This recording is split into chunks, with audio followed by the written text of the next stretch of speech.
The Snail and the Whale by Julia Donaldson, illustrated by Axel Scheffler and read by Nathan.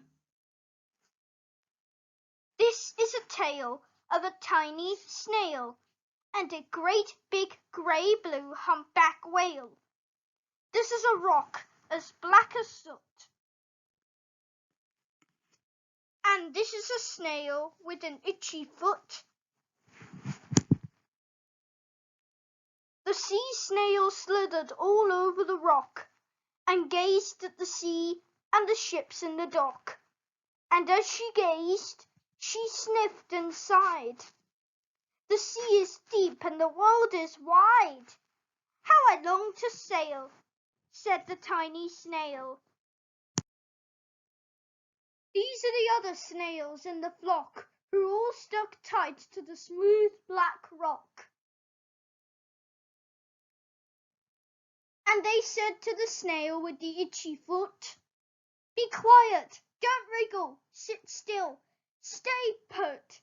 But the tiny sea snail sighed and sniffed, then cried, "Oh, I've got it!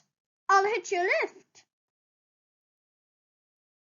This is the trail of the tiny snail, a silvery trail that looped and curled and said, "Lift wanted around the world." This is the whale who came one night when the tide was high and the stars were bright, a humpback whale, immensely long, who sang to the snail a wonderful song of shimmering ice and coral caves and shooting stars and enormous waves. And this is the tale of the humpback whale. He held it out in the starlit sea and said to the snail, "Come sail with me." This is the sea, so wild and free, that carried the whale and the snail on his tail to towering icebergs and far-off lands, with fiery mountains and golden sands. These are the waves that arched and crashed, that foamed and frolicked and sprayed and splashed the tiny snail on the tail of the whale.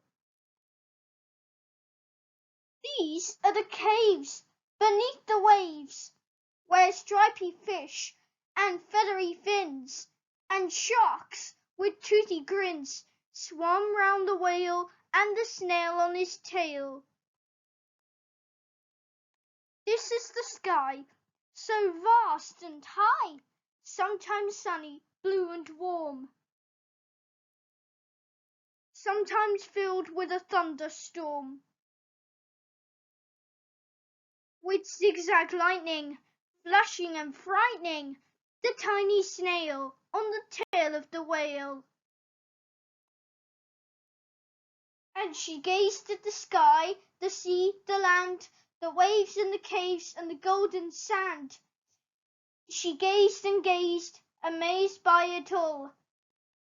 And she said to the whale, "I feel so small." But then came the day. The whale lost his way. These are the speedboats running a race, zigging and zooming all over the place, upsetting the whale with their ear-splitting roar, making him swim too close to the shore. This is the tide slipping away, and this is the whale lying beached in a bay. "Quick, off the sand, back to sea," cried the snail. I can't move on land. I'm too big," moaned the whale. The snail felt helpless and terribly small. Then, "I've got it," she cried, and started to crawl. "I must not fail," said the tiny snail.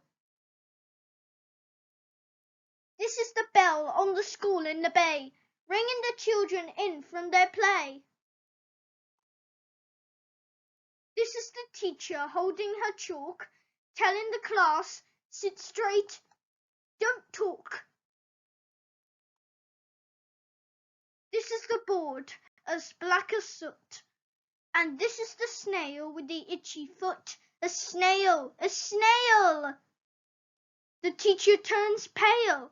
Look, look, said the children, it's leaving a trail. This is the trail of the tiny snail, a silvery trail saying, save the whale. These are the children running from school, fetching a fireman, digging a pool, squirting and spraying to keep the whale cool. This is the tide coming into the bay. And these are the villagers shouting, hooray! As the whale and the snail travel safely away. Back to the dock and the flock on the rock, who said, how time's flown, and haven't you grown?